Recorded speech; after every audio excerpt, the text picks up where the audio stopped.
నమస్కారం. ఇది సంగతికి స్వాగతం. నీరు ఉన్నప్పుడే నిల్వ చేసుకోవాలి, కలకలలాడుతున్నప్పుడే జలాశయాల్ని కాపాడుకోవాలి. కానీ అభివృద్ధి పేరిట సాగుతున్న విధ్వంసం ధాటికి చెరువులు కనుమరుగవుతున్నాయి. ప్రాధాన్యత పట్టని పాలకులు, పౌరుల నిర్లక్ష్యంతో తటాకాలు తల్లడిల్లుతున్నాయి. ఉనికిని కోల్పోయి ఉసూరుమంటున్న చెరువులు ఊరూరా దర్శనమిస్తూనే ఉన్నాయి. కేవలం 5 ఏళ్లలోనే నామరూపాలు లేకుండా పోయిన ఓ చెరువు భాగ్యనగరంలో అభివృద్ధి ఆంతర్యానికి అద్దం పడుతోంది. అందులోని పరమార్థాన్ని ప్రశ్నిస్తోంది. సాగు, తాగునీటి వనరుగా ఉపయోగపడిన అద్భుతమైన నల్లగండ్ల చెరువు దీనస్థితికి చేరుకుంది. తల్లిలాంటి తటాకం తల్లడిల్లుతుంటే ఓదార్చేందుకు ఆలోచనాపరులు ఉద్యమాన్ని సాగిస్తున్నారు. ప్రభుత్వంలో కదలిక తీసుకురావడమే లక్ష్యంగా పోరాట స్ఫూర్తితో కదులుతున్నారు. మరెందరికో స్ఫూర్తిగా నిలుస్తున్నారు.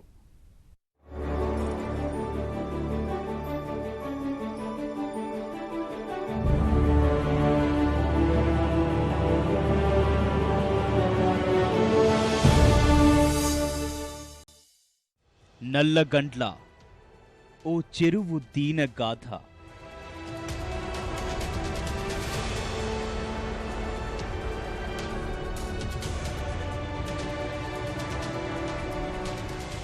విశాలమైన మైదానంలా కనిపిస్తున్న ఈ స్థలం ఒకప్పుడు చక్కని మంచినీటి చెరువు. ఇప్పుడిలా తన ఆనవాళ్లు, అస్తిత్వం, ఉనికిని కోల్పోయి కళావిహీనంగా మారింది. ఈ పెనుమార్పునకు కేవలం మానవ తప్పిదమే కారణం. 5 ఏళ్ల క్రితం ఈ చెరువు నిండా నీటితో కలకలలాడేది. నిండు కుండను తలపించే చెరువు కింద 100 ఎకరాల సాగు ఉండేది. నల్లగండ్ల చెరువు పరిసర ప్రాంతాల్లో భూగర్భ జలాలు పుష్కలంగా ఉండేవి. పర్యావరణానికి ఎంతో మేలు చేసే ఈ చెరువును చూసేందుకు ఉదయం, సాయంత్రం పెద్ద సంఖ్యలో ఇక్కడికి చేరుకునేవారు. ఫుల్ ట్యాంక్ లెవర్ నీటితో ఉండే ఈ తటాకంలో బోటింగ్ కూడా నిర్వహించేవారు. వివిధ జాతులకు చెందిన వలస పక్షులు ఇక్కడ సందడి చేసేవి.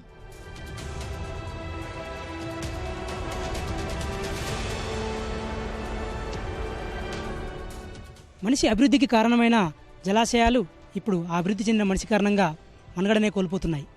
ఎన్నో ఏళ్లుగా ఎంతోమందికి ఆధారాన్నిచ్చి ఈ పర్యావరణ పరంగా ఎంతో మేలు చేసినటువంటి జలాశయాలు నేడు కనుమరుగయ్యే పరిస్థితికి చేరుకున్నాయి. అలాంటి కోవకే చెందుతుంది హైదరాబాద్ శివారులో ఉన్నటువంటి నల్లగండ్ల చెరువు. కేవలం 2 ఏళ్ల క్రితం కూడా నిండు నీళ్లతో మొత్తంగా ఎంతోమందికి ఆహ్లాదాన్ని పంచి పర్యావరణ పరంగా ఎంతో మేలు చేకూర్చినటువంటి ఈ జలాశయం నేడు ఒక దీన స్థితికి చేరుకుంది.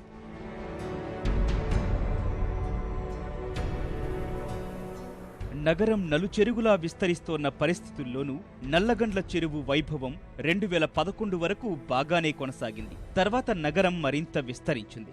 స్థిరాస్తి వ్యాపారం పెరిగిపోయింది. చెరువు చుట్టూ ఎగువ ప్రాంతంలో పెద్ద సంఖ్యలో ఆకాశహర్మ్యాలు అవతరించాయి. అప్పటి నుంచే చెరువుకి కష్టాలు ప్రారంభమయ్యాయి. ఇక్కడ మేము వచ్చినప్పుడు 2011లో మేము ఇక్కడికి షిఫ్ట్ అయ్యాం. అప్పుడు షిఫ్ట్ అయినప్పుడు లేక్ చాలా బాగుండేది. మీరు వెనకాల చూస్తున్నారు కదా, నల్లగండ్ల లేక్ ఉంది. అది చాలా బాగుండేది. అక్కడంతా బోటింగ్ అది అయ్యేది. చాలా రకరకాల బర్డ్స్ ఉండేవి, ఎన్నో వేల బర్డ్స్. అవి పొద్దున్నే లేవంగానే చాలా బాగా కనిపించడం. ఇక్కడ ఎంత చల్లగా ఉండేదో సమ్మర్లో ఉన్నప్పుడు. అయితే అది గ్రాడ్యువల్గా 2011 నుంచి ఇప్పటిదాకా డ్రై అయితే వచ్చిందండి, మొత్తం ఎండిపోతూ. అండ్ ఇప్పుడు మీరు చూస్తున్నారు మొత్తానికే ఎండిపోయింది. అండ్ ఇక్కడంతా కన్స్ట్రక్షన్ డెబ్రీస్ అవన్నీ వేసేవాళ్ళు. మొత్తం చెత్త చెదారం, ఇంకా ప్లాస్టిక్. ఎండిపోయింది కదా లేక్ అనేది, దాంట్లో అన్నీ పడేయడం మొదలుపెట్టారు. అది చూడడానికి చాలా బాధాకరంగా అనిపించేది. 2 years back this lake was filled with water. That is all I know. And thereafter suddenly it started drying and there were no birds, and gradually it dried completely. And it becomes so tempting, when a piece of land, such a big piece of land, about 90 acres, when it is lying there, when it is lying empty, people use it as a dump yard. And we don't want it to be converted into dump yard. భవన నిర్మాణాలు, ఆ వ్యర్థాల పారబోతుతో feeder ఛానళ్లు మూసుకుపోయి 5 ఏళ్లుగా క్రమంగా చెరువు ప్రాభవం కోల్పోయింది. నీటిపారుదల, GHMC అధికారుల పరిరక్షణ కరవై చెరువు మైదానమైపోయింది. తర్వాత మరింత మంది కొత్త భవన సముదాయాల నిర్మాణదారులు శిథిలాలు, స్థానికంగా ఉండే చెత్తాచెదారం అక్కడ పడేయడం ప్రారంభించారు. ఫలితంగా మైదానం నుంచి డంపింగ్ యార్డు దశకు చేరుకుంది నల్లగండ్ల చెరువు. అభివృద్ధి పేరిట మనిషి చేస్తున్న ఈ ఘనకార్యాలను చెరువు మౌనంగా చూస్తూ ఉండిపోయింది. అప్పుడే కళ్ల ముందు ఈ స్థితికి చేరుకున్న చెరువు దీనావస్థ కొందరిని కదిలించింది. భూగర్భ జలమట్టం పెంచేందుకు పర్యావరణ సమతుల్యానికి, మనిషి మనుగడకు నీరే ఆధారం, జలాశయమే జీవం అని నమ్మిన కొందరు ఒక్కతాటిపైకొచ్చారు. ఆలోచనా పరులందరూ ఆర్ట్ ఆఫ్ లివింగ్ గొడుగు కింద ఓ ఉద్యమం లేవదీశారు. We saw that in front of our eyes, this lake dried up over the past few years. So we wanted to do something to get back the lake. So that's how we started. So what we found out from our initial interaction was we wanted to do some awareness activities and bring it to the level of the authorities so that this gets noticed. So we started doing awareness activities.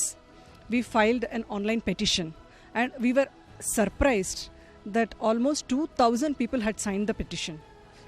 It was really encouraging for us, and that's when we got to know that yes, people are aware and they want to help, but only thing is they don't know what to do. అలా save Nallagandla పేరిట ఉద్యమం చేపట్టిన ఈ బృందం ప్రజల్లో అవగాహన పెంచారు. తమ ప్రాంతంలోని చెరువు ఎండిపోయేందుకు కారణాలు విశ్లేషించారు, పరిష్కార మార్గాలు సూచించారు, ఆ దిశగా చేయాల్సిన పోరాటాన్ని వివరించారు. నిరంతరం సమయంతో పోటీపడి ప్రయాణించే ఉద్యోగాల్లో కొనసాగుతూనే మూలాలను మర్చిపోకుండా చెరువు కోసం పోరు సాగిస్తున్నారు. ఆహ్లాదాన్ని పంచిన తటాకాన్ని మళ్లీ తమ ముందు ప్రత్యక్షమయ్యేలా కృషి చేస్తున్నారు.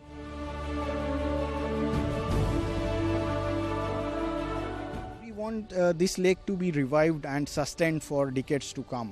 So we want this all the channels. First thing is the lake should be cleaned. Its nearby area should be fenced up, so that animals doesn't go and die in the lake and doesn't destroy and disturb the lake bed. So we want first this lake to be cleaned up, and after that we want all channels to be opened, and after that we want tree park around this beautiful tree park to come up, so that it is going forward it is sustained. ఈ లక్ష్యం కోసమే ఇప్పుడు నల్లగండ్ల పరిసరవాసులంతా మా ప్రాంతం మా చెరువు నినాదంతో ముందుకు సాగుతున్నారు. సోషల్ మీడియాతో పాటు ప్రజాక్షేత్రంలోకి వెళ్లి కదలిక తీసుకొస్తున్నారు. 500 మందితో స్వచ్ఛ నల్లగండ్ల పేరిట చెరువులోని చెత్తను, శిథిలాలను, మృత కళేబరాలను తొలగించే ప్రక్రియను నిరంతరం కొనసాగిస్తున్నారు.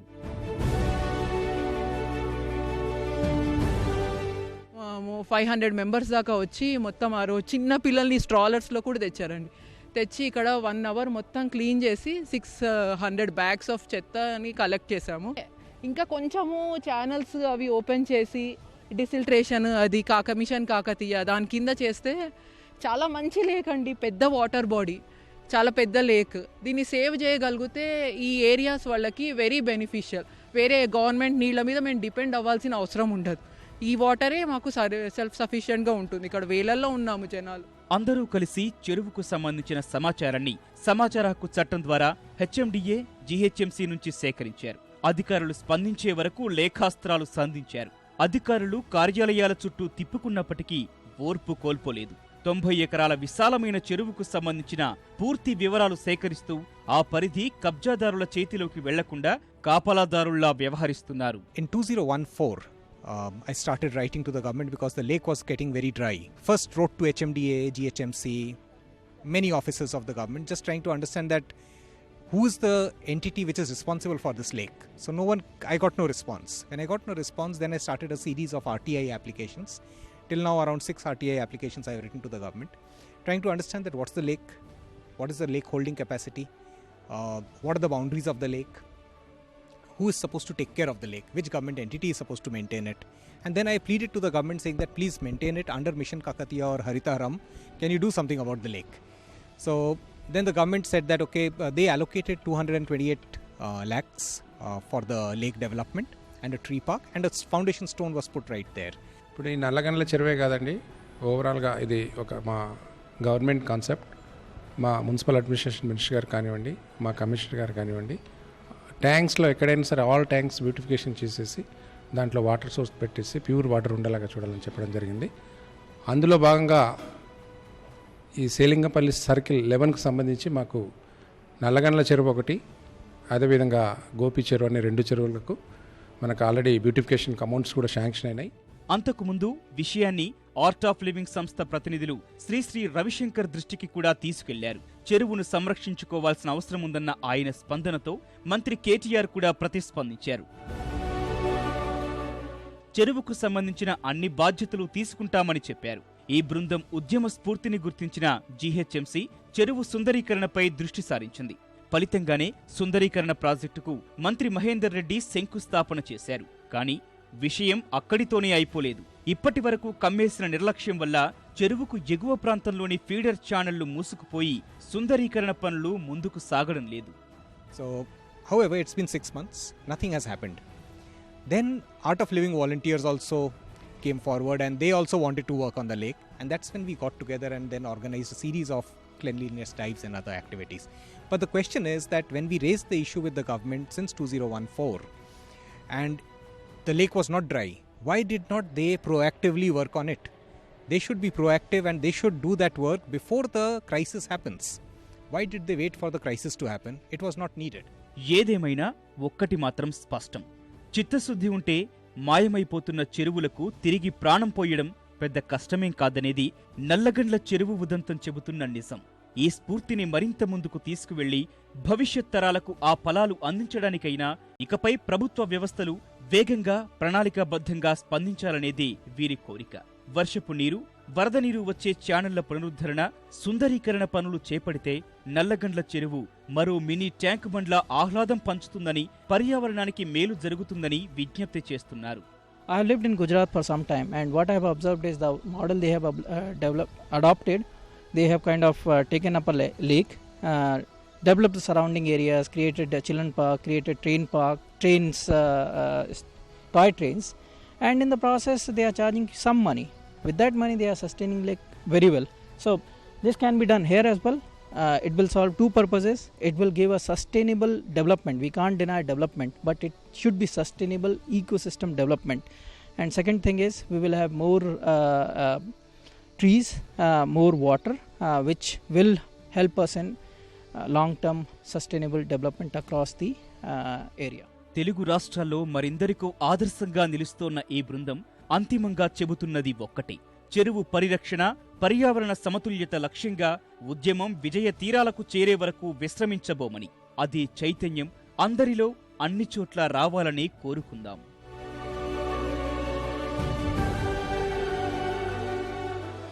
ఎంతో ఆహ్లాదాన్ని పంచి పర్యావరణ పరంగా ఎంతో మేలు చేకూర్చిన చెరువు కళ్ళ ముందు దినస్థితికి చేరుకుంటే చూస్తూ ఉండలేనటువంటి స్థానికులు, కొంతమంది ఆలోచన పరులు, స్వచ్ఛంద సేవా సంస్థలు వీటిలో భాగస్వామ్యమై చెరువును పునరుద్ధరించేందుకు చర్యలు తీసుకుంటున్నారు.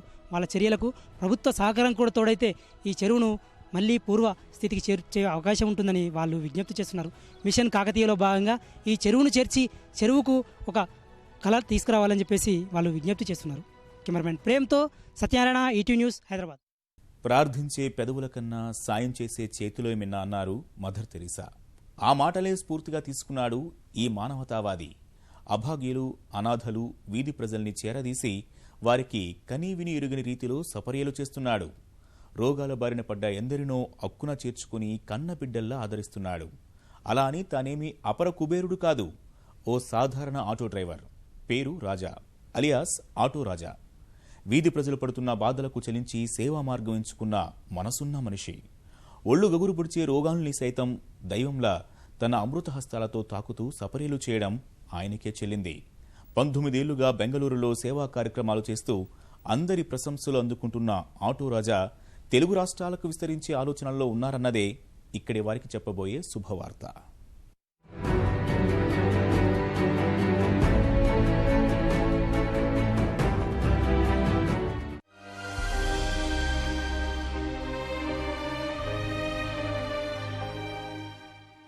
సొంతం, బంధం అన్న పదాలకేమాత్రం నోచుకోని అనాథ జీవితాలు.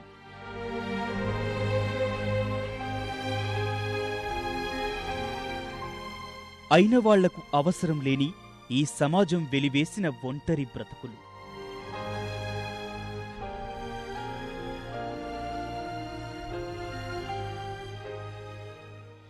ఎండకు ఎండి, వానకు తడిచి, ఆకలితో కుంగి కృశించిన కొడిగట్టిపోతున్న ప్రాణాలు. రోడ్డు పక్కల్లో, ఏదో ఒక వీధి మూలల్లో నిత్యం హృదయ విదారకంగా తారసపడే అభాగ్యులు. ఎవరికీ పట్టని ఆ అనాథలకు సొంతం అనే సంతోషం రాజా.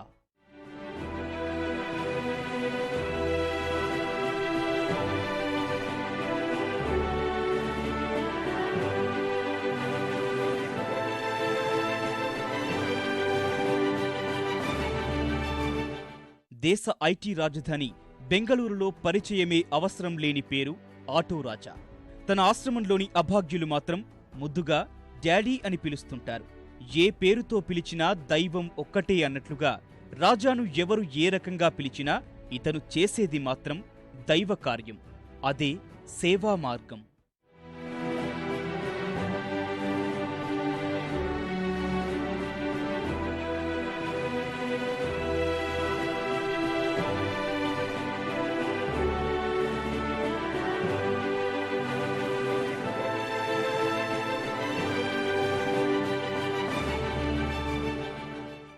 బెంగళూరు వీధుల్లో యాచకుల్లా తిరుగుతున్న అన్నార్థులు, మతిభ్రమించిన వారు, రోగాల బారిన పడ్డ వ్యాధిగ్రస్తులు, తల్లిదండ్రులు లేని అనాథ చిన్నారులను చేరతీయడమే రాజా దినచర్య. చేరదీసి అన్నం పెట్టడమే కాదు, వారికి అన్ని విధాలా సపర్యలు చేసి సాధారణ స్థితికి చేర్చటం కోసం నిర్విరామంగా శ్రమించడమే అతడికి తెలిసిందల్లా. ఎవరైనా కుటుంబ సభ్యుల శరీరానికి గాయమై చీము వస్తే కళ్ళు మూసుకొని దూరంగా వెళ్తాం. అలాంటి సమాజంలో ఎందరో సంబంధం లేని దీనుల గాయాలను తన చేతులతో కడిగి శుభ్రం చేస్తున్న మానవతావాది ఈ ఆటో రాజా. చూడటానికే ఒళ్ళు గగురు పొడిచే విధంగా పురుగులు పట్టిన శరీరాల్ని దగ్గరుండి శుభ్రం చేసి వైద్య సేవలు అందించడం రాజా సేవా తత్పరతకు నిదర్శనం.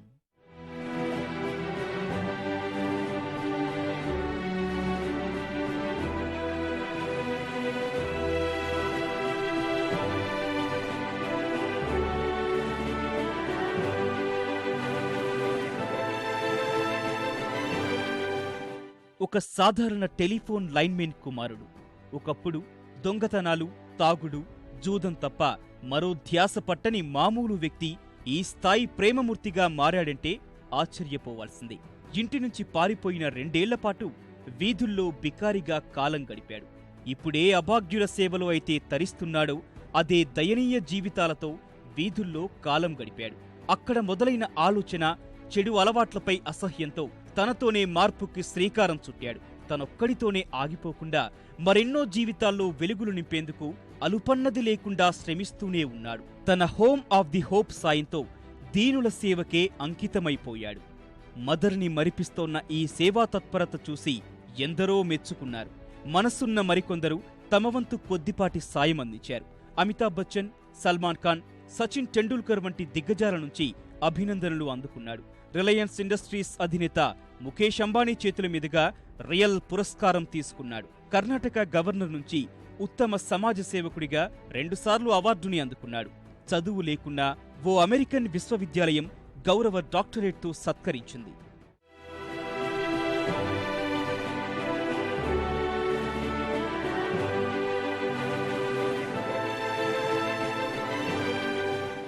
ఇంతటి సేవా మార్గం వైపు మళ్లడానికి ముందు అతడు చేసిన పనులను ఓసారి పరిశీలిస్తే, బెంగళూరులో 3వ తరగతి వరకు మాత్రమే చదువుకున్న రాజా చదువుపై ధ్యాస లేక అల్లరి చిల్లరగా తిరిగేవాడు. డబ్బుల కోసం యువకులను బెదిరించడం, దాడులకు వెనకాడేవాడు కాదు. అదే నేరంపై చెన్నైలో బాలనేరస్తుడిగా నిర్బంధాన్ని ఎదుర్కొన్నాడు. అక్కడ్నుంచి ఇంటికొచ్చాక 1998లో జీవనోపాధి కోసం ఆటో డ్రైవర్ అవతారమెత్తాడు. అప్పట్నుంచే తన జీవితంతో పాటు అభాగ్యుల కష్టాలను బాగుచేసే బృహత్తర బాధ్యతను తీసుకున్నాడు. వాళ్లని ఆదరించే వారెవరూ లేరా అనే ప్రశ్న నుంచి మదర్ని ఆదర్శంగా తీసుకుని అదే బాటలో నడవాలని నిర్ణయించుకున్నాడు. 1998లో మొదటిసారిగా రోగంతో బాధపడుతున్న ఓ అనాథను తన అద్దె ఇంటికి తీసుకువచ్చాడు. అతడికి సపర్యలు చేస్తుంటే తల్లిదండ్రులే వద్దన్నారు, చీదరించుకున్నారు, ఆగ్రహం వ్యక్తం చేశారు. ఇంటి నుంచి దూరంగా తీసుకెళ్లమన్నారు. కాని అవేమీ లెక్క చెయ్యని రాజా రోజుకొకరిని తండ్రి ద్విచక్ర వాహనంపైనే ఇంటికి తీసుకొచ్చి సపర్యలు చేయడం ప్రారంభించాడు.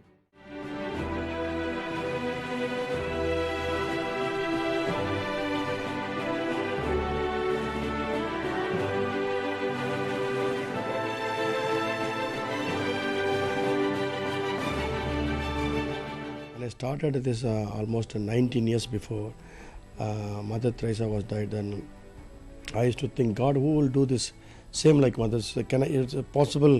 Can I do like Mother Teresa? Then I used to pray inside my heart, and simply I'll give the food for the poor people and needy, and I'll give some clothes, old clothes, and I'll buy some bread and juice for them, and I'll go. But I'm not sacrificed. I'm not happy what I'm doing that. I was seeing a lot of people like that. Then I was traveling one place, and I saw one man was lying nakedly, no clothes. He was counting minutes to die. I saw that man, my heart was broken. I decided, okay, God bless me. I will start this noble work, this service for the human people. Give me a strength and good knowledge and wisdom for me to do this. And then I kept my faith in God, and I started my own house where my father used to park motorbike. రాజా సేవలకు చలించిన ఓ దాత చేసిన 10,000 రూపాయల ఆర్థిక సాయంతో తన ప్రస్థానం కొత్త రూపు సంతరించుకుంది. ఆ డబ్బుతో ఇంటికి దూరంగా ఓ షెడ్డు నిర్మించుకున్నాడు. సేవా కార్యక్రమాలను అక్కడికి మార్చి విస్తృతం చేశాడు. తర్వాత రోజురోజుకు ఇతని సేవలు బెంగళూరు వ్యాప్తంగా ప్రాచుర్యం పొందాయి. అభాగ్యులు రాజా ఇంటికి వరస కట్టడం ఆరంభించారు. పెరిగిన వారి సంఖ్యతో స్థలం చాలక దాతల సహకారంతో ఎకరా ప్రభుత్వ భూమిని కొనుగోలు చేశాడు. ఇప్పుడు బెంగళూరులోని దొడ్డగుప్పి గ్రామంలో ద హోమ్ ఆఫ్ హోప్ పేరుతో 4 ప్రాజెక్టులు ఏర్పాటు చేశారు. మహిళలు, పురుషులు, చిన్నారులకు వేర్వేరుగా భవనాలు నిర్మించాడు. 19 ఏళ్ల ఈ సుదీర్ఘ ప్రయాణంలో 7,000 మంది వరకు అభాగ్యులను అక్కున చేర్చుకున్నాడు రాజా అలియాస్ ఆటో రాజా. వారిలో జీవిత చరమాంకానికి చేరిన 3,600 మంది అక్కడే కన్నుమూశారు. అనాథలుగా వచ్చిన వారికి అన్నీ తానై అంత్యక్రియలు నిర్వహించారు. రోగాలు నయమై 600 మంది వరకు తమ స్వస్థలాలకు వెళ్లారు. ప్రస్తుతం 540 మంది చిన్నారులు ఆశ్రమంలో సేద తీరుతున్నారు.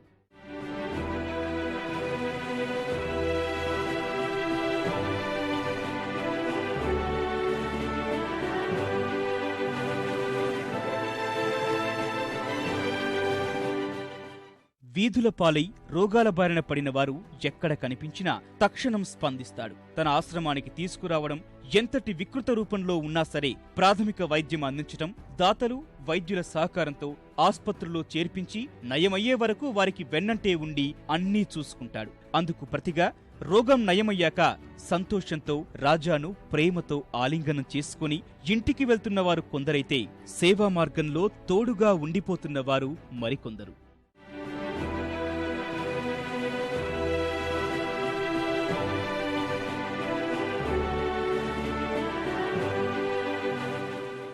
పుట్టినప్పుడే తమ భవిష్యత్ ఇలా ఉండబోతుందని ఎవ్వరూ అనుకోరు. జీవితంలో అంతా కోల్పోయామని నిరాశ, నైరాశ్యాల్లో కొట్టుకుపోతున్న అలాంటి వారి కోసం పూలబాట నిర్మిస్తోన్న రాజా గురించి ఇంకేమని చెప్పగలం? నిజానికి ప్రేమ అనే మాట గురించి పుస్తకాల్లో చదువుతూ ఉంటాం, వింటుంటాం. కాని ఆ మాటను ప్రత్యక్షంగా చూడాలంటే మాత్రం ఆటోరాజా సంస్థలకు వెళ్లాల్సిందే. మానవత్వం ఉన్న మనుషులుగా, ప్రత్యక్ష దైవాలుగా రాజా అనుచరుల్ని అక్కడ చూడవచ్చు. ఈ ఉత్తమ పదం తర్వాత అలానే కొనసాగాలని భార్య, కూతురు, బంధువులు అందరినీ తన దారిలోకే తీసుకొనొచ్చిన రాజా మరో చరిత్ర సృష్టించాలనే సంకల్పంతో ముందుకు సాగుతున్నారు. వీధుల్లో ఉన్న అనాథలను గుర్తించి వ్యానులో ఆశ్రమానికి తీసుకురావడం భార్యవంతైతే, వచ్చిన వారికి ప్రాథమిక వైద్య సేవల్లో సాయం చేయడం ఇద్దరి కుమార్తెల వంతు. బెంగళూరు ఒక్కచోటే సేవతో ఆటోరాజా ఆగిపోదలుచుకోలేదు. ఆంధ్రప్రదేశ్, తెలంగాణ రాష్ట్రాల్లో కూడా తన కార్యక్రమాలు విస్తరించాలని నిర్ణయం తీసుకున్నాడు. ప్రస్తుతం అదే పనిలో తెలుగు రాష్ట్రాల ముఖ్యమంత్రులతో భేటీ కోసం ప్రయత్నాలు చేస్తున్నాడు. First I want to start in Andhra, Telangana, same project, at least for 100 people beginning.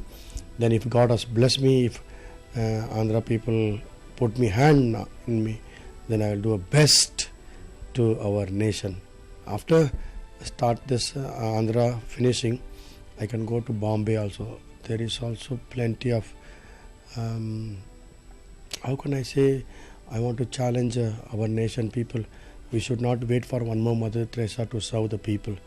We should become like Mother Teresa to serve our own nation people.